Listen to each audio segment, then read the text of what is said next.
সবাইকে আমন্ত্রণ আন্তর্জাতিক সংবাদে শুরুতেই জানিয়ে দিব সংবাদ শিরোনাম। এক গার্মেন্টস কর্মী হত্যায় শেখ হাসিনা সহ 25 জনের বিরুদ্ধে মামলা।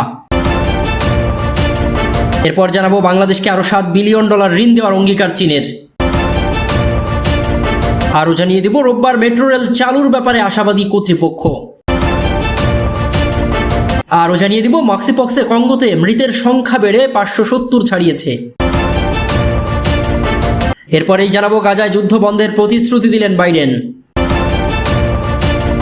আরও জানিয়ে দিব লিবিয়ার সেন্ট্রাল ব্যাংকের কাজ বন্ধ।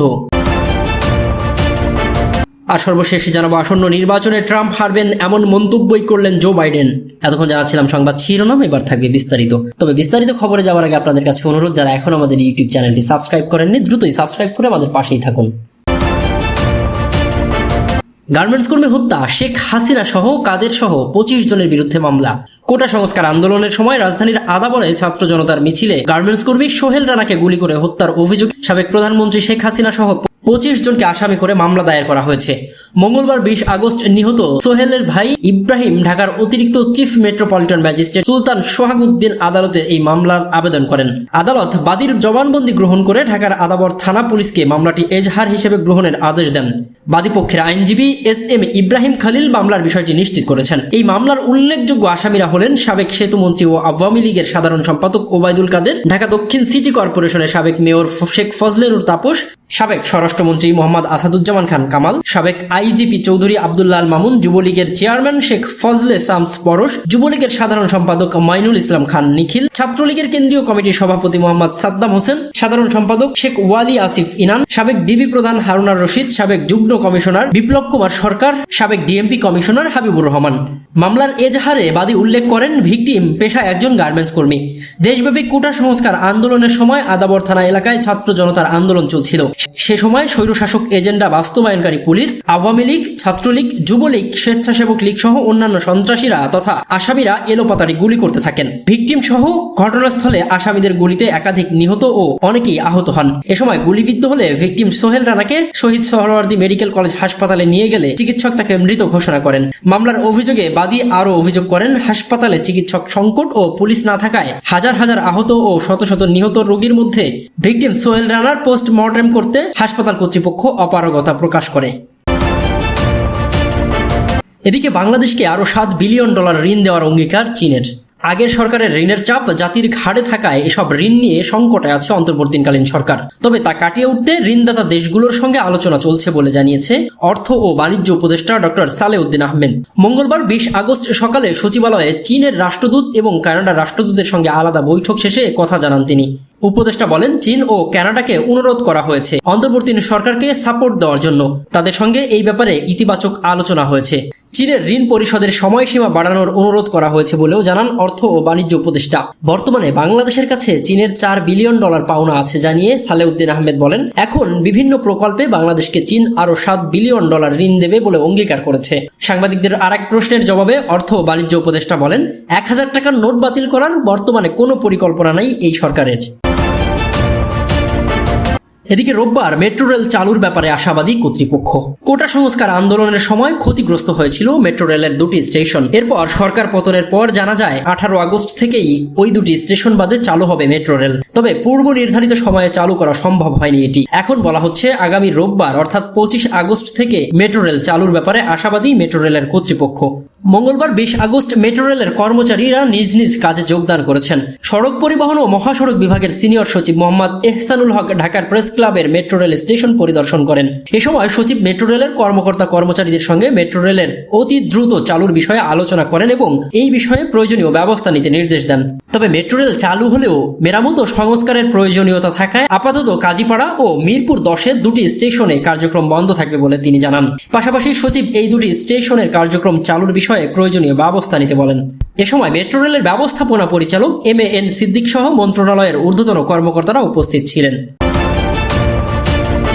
এদিকে মস্কিপক্সেও কঙ্গোতে মৃতের সংখ্যা 570 ছাড়িয়েছে। কঙ্গোর স্বাস্থ্যমন্ত্রী স্যামুয়েল রজার কাম্বা জানিয়েছে, মস্কিপক্সে আক্রান্ত হয়ে দেশটির মৃতের সংখ্যা 570 জন ছাড়িয়েছে। দেশটিতে মস্কিপক্সের সর্বশেষ পরিস্থিতির বিষয়ে স্বাস্থ্যমন্ত্রী আরও জানান, জানুয়ারি থেকে এ পর্যন্ত দেশটির বিভিন্ন এলাকায় মস্কিপক্সে আক্রান্ত হয়েছে 16,700 জন এবং এই রোগে মৃতের সংখ্যা ইতিমধ্যে 570 জন ছাড়িয়েছে। এই রোগের বিস্তার ঠেকাতে পুরো আফ্রিকা মহাদেশে জরুরি অবস্থা ঘোষণা করা প্রয়োজন। রোগটির সংক্রমণ ঠেকাতে বিশ্ব স্বাস্থ্য সংস্থা ইতিমধ্যে জরুরি অবস্থা জারি করেছে। ইতিমধ্যে DR কঙ্গোর প্রতিবেশী দেশ বুরুন্ডি, কেনিয়া, রুয়ান্ডা এবং উগান্ডাতেও এই রোগ ছড়িয়ে পড়েছে। তাছাড়া ইউরোপের সুইডেনেও এই ভাইরাস শনাক্ত হয়েছে। এছাড়া এশিয়ার পাকিস্তান ও ফিলিপাইনে এমপক্সের আক্রান্ত রোগী শনাক্ত হয়েছে।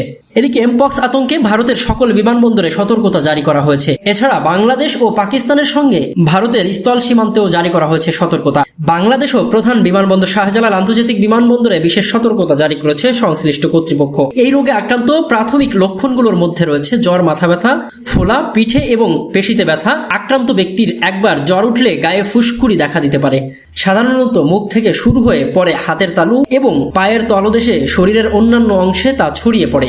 মস্কিপক্সের উপসর্গ বিষয়ে চিকিৎসকেরা বলছেন, কাঁপুনি দিয়ে জ্বর, মাথা ব্যথা ও পেশিতে ব্যথা, শরীরে হাতে পায়ে ব্যথা ইত্যাদি মক্সিপক্সের প্রাথমিক কিছু উপসর্গ। এছাড়া মক্সিপক্সের আক্রান্ত হলে শরীরের বিভিন্ন লজিকা গ্রন্থি ফুলে ওঠে, শরীরে ছোট ছোট অসংখ্য ক্ষত চিহ্ন দেখা দেয়। ধীরে ধীরে সেই ক্ষত আরো গভীর হয়, পুরো শরীরে ছড়িয়ে পড়ে। মস্কিপক্স ভাইরাস মানুষ থেকে মানুষের ছড়াচ্ছে শারীরিক সংস্পর্শের মাধ্যমে। মক্সিপক্স সংক্রমিত ব্যক্তিকে স্পর্শ, চুমু দেওয়া বা যৌন সম্পর্ক থেকে এটি ছড়াতে পারে। সংক্রমিত ব্যক্তির শ্বাস প্রশ্বাসের খুব কাছাকাছি থাকলেও সংক্রমণের ঝুঁকি থাকে। মক্সিপক্স আক্রান্ত প্রাণীর কাছাকাছি গেলেও সংক্রমিত হওয়ার ঝুঁকি রয়েছে।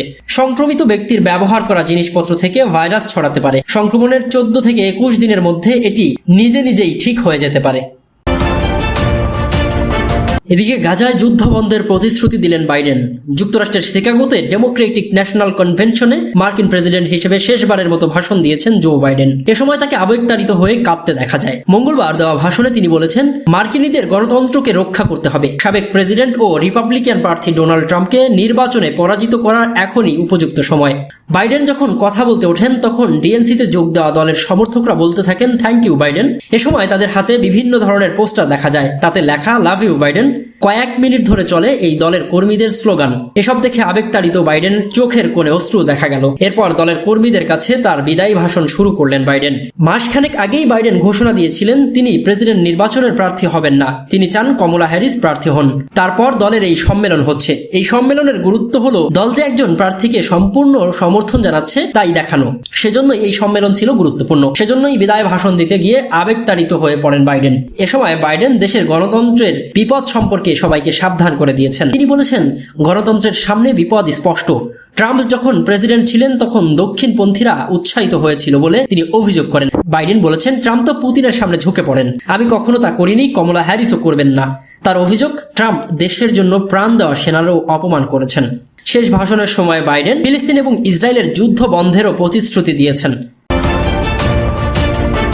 এদিকে লিবিয়ার সেন্ট্রাল ব্যাংকের কাজ বন্ধ। লিবিয়ার একাধিক সশস্ত্র গোষ্ঠীর মধ্যে সংঘর্ষ চলছে। গত সপ্তাহেও এমন সংঘর্ষের ঘটনা ঘটেছে। তাই মধ্যে রোববার সকালে সেন্ট্রাল ব্যাংকের তথ্য প্রযুক্তি বিভাগের প্রধান মুসাব মাসাল্লমকে অপহরণ করা হয়। ব্যাংকের তরফে জানানো হয়েছে, কারা অপহরণ করেছে তা স্পষ্ট নয়, তবে যে গোষ্ঠী এই কাজ করেছে তারা ব্যাংকের অন্য কর্মীদেরও অপহরণের হুমকি দিয়েছে। এরই প্রতিবাদে ব্যাংকের সব কাজ বন্ধ করে দেওয়ার সিদ্ধান্ত নেওয়া হয়েছে বলেও জানিয়েছে তারা। সোমবার বিবিসির খবরে বলা হয়েছে, ব্যাংকের তরফে জানানো হয়েছে যতক্ষণ না পর্যন্ত মাসাল্লেম মুক্তি পাচ্ছে ততক্ষণ পর্যন্ত তারা কর্মবিরতি জারি রাখবেন। বস্তুত তাদের নিরাপত্তা সুনিশ্চিত করার দাবিও করেছেন ব্যাংক কর্মীরা। এদিকে আসন্ন নির্বাচনে ট্রাম্প হারবেন এমন মন্তব্যই করলেন জো বাইডেন। আসন্ন নির্বাচনে ডোনাল্ড ট্রাম্প হারবেন বলে মন্তব্য করেছেন মার্কিন প্রেসিডেন্ট জো বাইডেন। সাবেক প্রেসিডেন্ট ও রিপাবলিকান প্রার্থী ডোনাল্ড ট্রাম্পের তীব্র সমালোচনাও করেছেন তিনি। স্থানীয় সময় সোমবার যুক্তরাষ্ট্রের শিকাগোতে ডেমোক্রেটিক পার্টির সমাবেশে তিনি ট্রাম্পের তীব্র সমালোচনা করেন। বাইডেন বলেন, ডোনাল্ড ট্রাম্প বলে বেড়াচ্ছেন যে আমরা নাকি হারতে চলেছি, কিন্তু বাস্তব সত্য হলো আমরা নই, হারতে যাচ্ছেন তিনি নিজেই। তিনি আরো বলেন, ডোনাল্ড ট্রাম্প প্রায়ই বলে বেড়ান যে ডেমোক্রেটিক পার্টির অধীনে গত 4 বছর ছিল যুক্তরাষ্ট্রের জন্য পরাজয়ের বছর। কিসের ভিত্তিতে তিনি এই কথা বলেন? আমাকে এমন একটি রাষ্ট্রের নাম বলুন তো যেটি মনে করে যে আমরা আর বিশ্বকে নেতৃত্ব দেওয়ার সক্ষমতা রাখি না। যদি আমরা সক্ষম না হই তাহলে কে সক্ষম? তিনি নিজেকে কি মনে করেন? বাইডেন আরো বলেন, আমাদের সেনারা যারা এই দেশের জন্য নিজেদের জীবন উৎসর্গ করে যাচ্ছেন তাদেরকে তিনি একাধিকবার ভীতু এবং পরাজিত বলেছেন। একবার তিনি নিজের দিকে তাকিয়ে দেখেছেন?